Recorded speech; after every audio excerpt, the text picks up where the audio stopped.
Good afternoon, everyone. Welcome to 10 News at 2. I'm Robin Wilhoit. We are streaming live on WBIR Plus.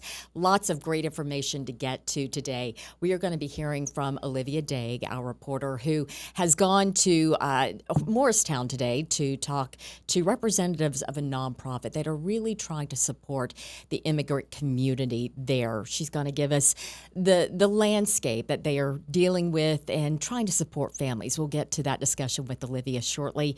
We will also hear from Republican candidate running for Knox County Mayor, Kim Frazier. That discussion coming up. But before we get to all that, we got to talk about the forecast with meteorologist Cassie Nall, who is here to talk all things spring, including one thing in particular, pollen. Robin was so excited that I was going to talk about this today.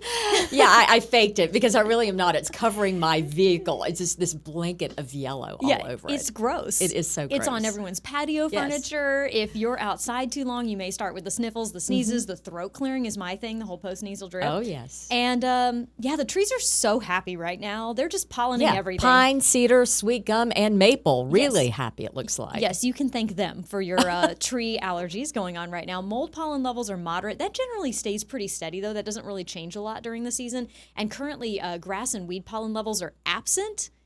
But I know we're going to be joining the party soon with those two. When do they usually ramp up? They'll start to ramp up probably as we go through April. Okay. And then they'll be highest from April into May. Tree pollen is first. And some of the trees are really beautiful that are blooming out there. I know we've got the gorgeous red buds.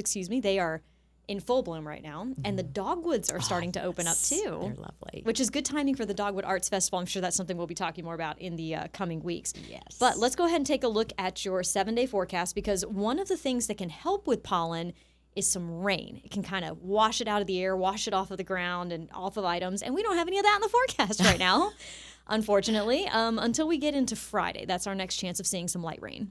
All right. Cassie, we always appreciate you coming and filling us in on what we're dealing with and what's to come. Yep. Thank you. Appreciate you.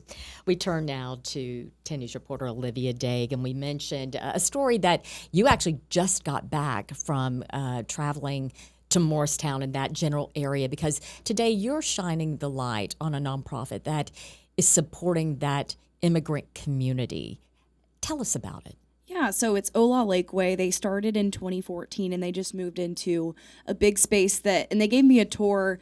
It offers so many different services for specifically immigrant families, not just in the Morristown area, but they support a lot of the surrounding counties as well. There's a large immigrant population, Hispanic population in the Morristown, Granger County areas.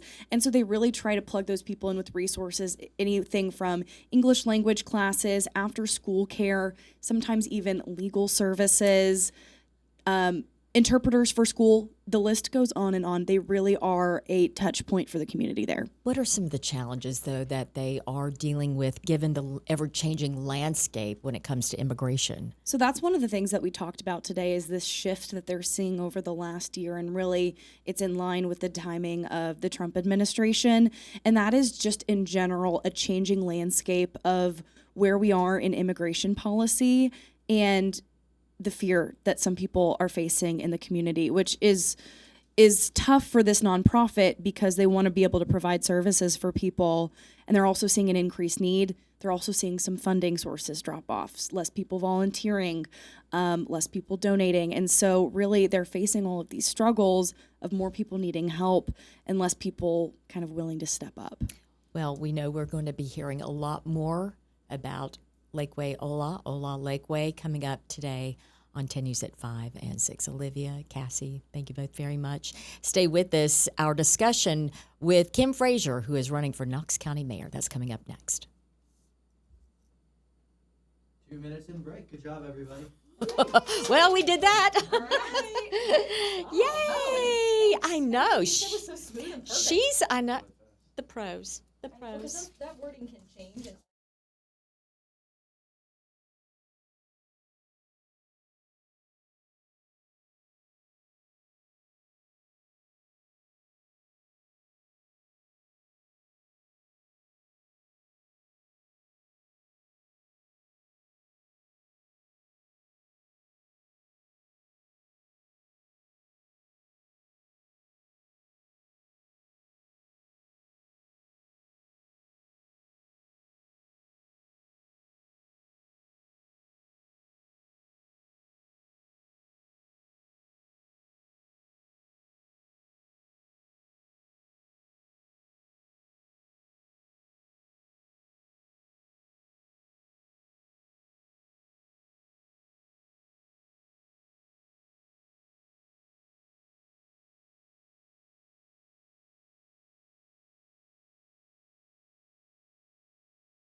In a matter of months, Knox County voters will go to the polls to elect a new county mayor. So far, at this point, 4 people running for office, 1 Democrat, 3 Republicans. Over the coming weeks, we will be bringing you those candidates to hear their vision for Knox County. But joining us now is Kim Frazier, Knox County Commissioner, and a Republican vying for the seat of Knox County Mayor. Hi, Robin. Thank you so much for having me. Kim, thank you for taking the time. We Yes, appreciate absolutely. this opportunity to just have a discussion. Great. As opposed to Yes. just a quick soundbite here and there. Sure. This gives us the opportunity to really dig into things. So first off, what I want to dig into is you. I want to learn Okay. about Kim Frazier, not the county commissioner, not the mayoral hopeful, but Kim Frazier. Thank you. Thank you for asking that. And I'm Absolutely. always happy to share my story because I love my story. So I grew up in northern Alabama on a 120-acre family farm, surrounded by aunts, uncles, cousins, and my parents and the work on that land taught me the value of hard work. They taught me that your family shapes you, your faith grounds you, and your freedoms provide opportunities, and never, never take those for granted. And so those are values that I grew up with and that I use to make decisions on a personal basis and a professional basis. I attended the University of Alabama in Huntsville on a junior Miss scholarship. I worked 2 to 3 part-time jobs. My parents were lower middle class, a working family. We didn't have a lot, but we had everything we needed. And I tell people, I had the childhood that everyone deserves, but very few get to experience. And so in my college years, working 2 to 3 part-time jobs and just spending time with family and friends, I met my husband, who is a UT volunteer with big orange roots and a passion for this community. He is a physician, and he's also a former Knox County SWAT team member. He was the tactical physician there, and he's currently serving in the Air Force as a major. So we have 2 incredible sons, Jackson and Maddox. They both attend the University of Tennessee. They are rising musicians and have a great band. Shameless mom plug there. The band Definitely Solstice. plug. Check Definitely them plug. out. But they inspire us every day. They really do. And, you know, they're the reason that I really got into this arena. It was because I saw the impact of growth and development on my family and on my community and my child's classroom. And so I've been here now for 30 years. In that time, I've worked as a healthcare executive for a small rehabilitation company. I then decided to go to work for an entertainment lighting company and became their global HR director. I also owned a small business, and then I did some consulting work with other small businesses and also nonprofits to help them with board development. And that's really my story. So we have had such a wonderful, full life. Knox County has been so good to us. As a family, we always find ways to give back to this community and serve, mostly giving of our time. And this is home. You know, this is home. This is where we've built a life. This is where we worship. This is where we've decided to raise our kids. And I just love it, and I want it to be better. A next chapter Yes. is continuing your public service. Yes. You have been a county commissioner I have. since 2022. Correct. Now seeking the Knox County mayor's seat. Sure. Why do you want to be Knox County mayor? Oh, gosh. Well, you know, it really starts with how I got into politics. I tell people, you know, I didn't pursue politics. Politics pursued me and the things that I was passionate about every day. And that was, how is growth and development impacting our families, our communities, and our schools? And I started to ask a lot of questions over a decade ago. Asking questions, building relationships with existing officials, county departments, asking, what are we doing to proactively plan for growth? And I realized then we had plans that were 20 years old. We had zoning ordinances that were almost 30 years old. And there was no appetite to improve those. And so I started an organized community group in Hardin Valley, actually 2 groups, and we worked for 2 years to get 2 schools built and another one on a 5-year capital plan. And so I kind of jumped in both feet, learning very quickly about the local government process and how the decisions made at this level really do impact us more so than anyone realizes. And went all across the county and found people just like me who were concerned about the growth in their area and the impact on their infrastructure. And so we organized those groups and we helped them advocate on behalf of their communities. And so it was through that advocacy work that people kept saying to me, you should run for office.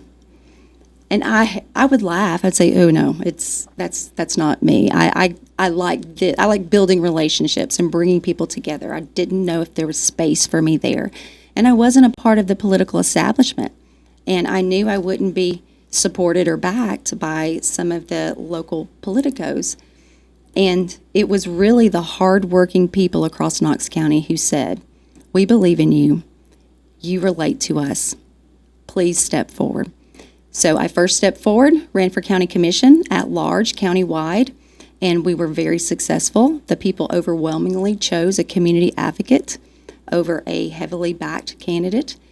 And over the last 3.5 years on commission, I made one promise when I came on to commission to the people of Knox County, and that I would put people and community first. And that's exactly what I've done as a commissioner, and that's exactly what I'll do as Knox County mayor. It's because of my work on commission.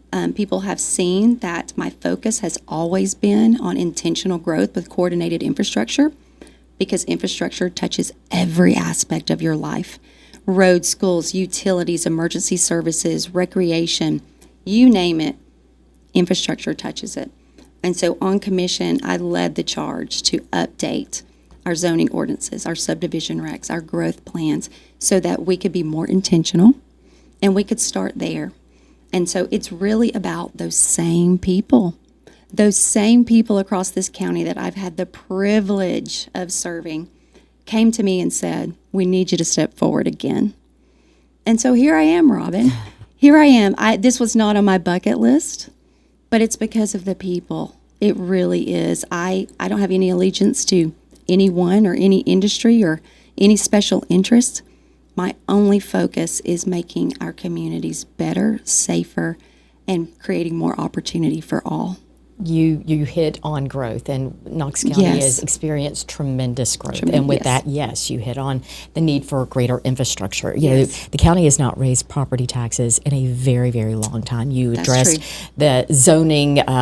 Zoning needed to be updated. You took on that challenge. Yes. Knox County has the 4th highest outstanding debt in the state. It know, does. there are challenges in and of itself. How do you do it all? Sure. How do you do it all? And It's a where do great you question. stand? Where do you stand on raising taxes in Knox County? And it's a great question, and I wish that I had all of the answers. I will tell you there isn't a single solution. It will require kind of what I call a patchwork model of addressing different things. The first thing I would say is raising taxes is never anyone's goal, ever. I also want to say that Mayor Jacobs and previous administrations, they've done a very good job providing a level of service with the rising cost of doing business, inflation, flat revenues, fewer people performing the work, and greater public expectation. And what we have found is year after year, that becomes incredibly more difficult. It really does. And so I think whomever is the next mayor, they must be willing to have those hard conversations and discuss our challenges, discuss our revenue, our expenses, our debt, our competing priorities. There are so many competing priorities, but also what is often absent of this conversation is our identified needs. Robin, we've identified $1.7 billion of needed road improvement projects. We can only chip away at that because we haven't kept up. And what I would do is first, coming in as mayor, I would want to do an internal assessment of all county policies, processes, and partnerships and look for opportunity there. Next, we would go out into the public and connect with the people. Our people are our greatest resources. We will learn more about our county spending time in all of these wonderful, unique pocket communities than we will behind a desk trying to analyze data or say, we're just going to make blanket reductions. We will get out into the public and we will have these conversations. We will share what we know. We will tell them about revenues, expenses, debt, identified needs, and we will ask them to help us prioritize. The second part of that is we have to redefine our level of service. A level of service is a standard and an expectation of public services. I was going to make that point. Is that what Yes. you're hearing from people? We It is. pay this, we expect more, Yes. but more needs to be done and more is expensive. Absolutely. And, we can't provide the level of service that we're hearing constituents need without really getting out and figuring out where we can elevate that level of service, where we need to, what is essential, what is not. And we can only do that by listening to the taxpayer. Mm-hmm. And so we'll spend a great amount of time getting out and helping our county folks really redefine that level of service. As I said, we've updated all of our comprehensive land use and transportation plans. We're creating a unified development ordinance, which will help us plan for growth and coordinate infrastructure as we build and pay for it as we go. That's going to be really, really important. And then the other part is, just looking at creative ways to bring in revenue. Yeah. Because is there room to cut? Do you see that there's much room there, especially when you look Right. at some of these, the fund, $700.5 million for education. And as Yes. we well know, the cost of everything, whether it be an Sure. individual or for a government, is increasing. And most people don't realize that in local government, our hands are tied on a lot of things Yes. due to maintenance of effort agreements or state statutes that require us to provide required public services, and then there are authorized public services. And so those required public services, we have to maintain that level of investment. If we have years or decades of historical investment in those services, they don't want to see us come in and reduce them, especially if the state decides to pay us more.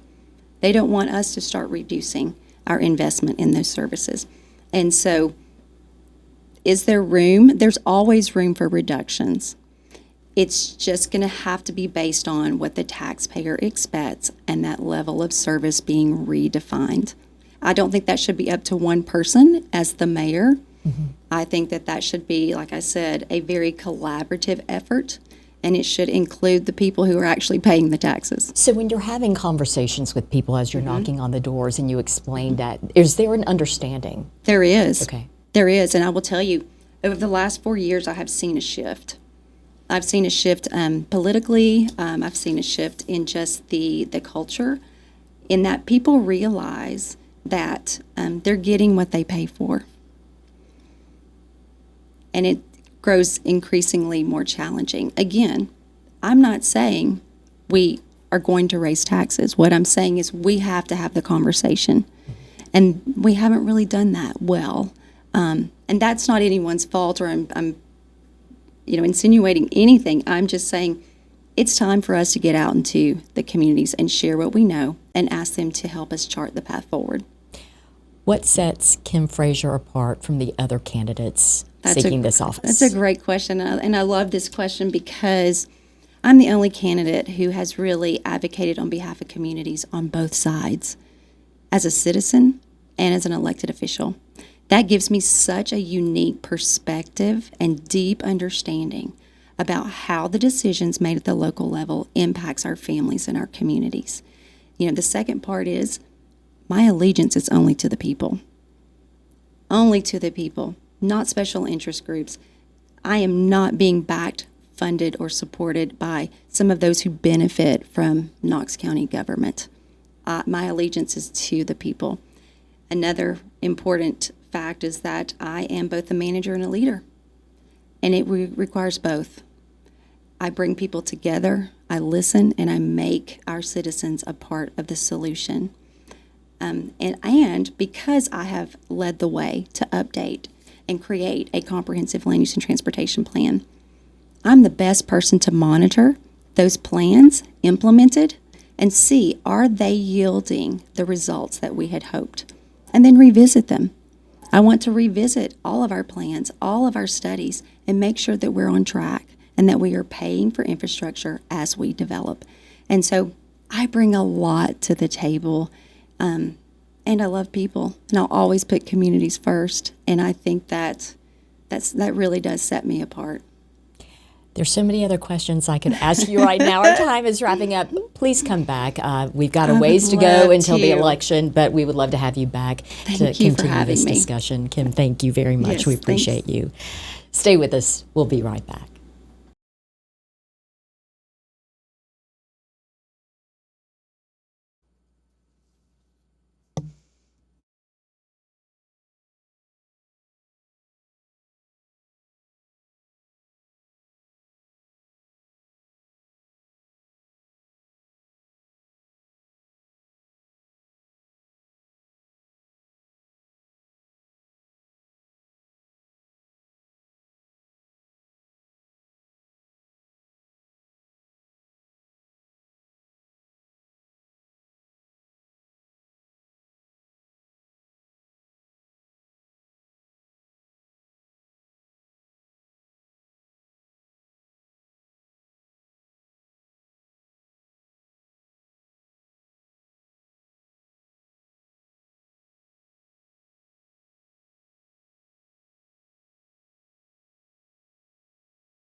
Welcome back to 10 News at 2. I want to let you know, streaming on WBIR Plus is our newest episode of Behind the Headline, and we're taking you way back to the year 1993. Okay, we're going to pause right here.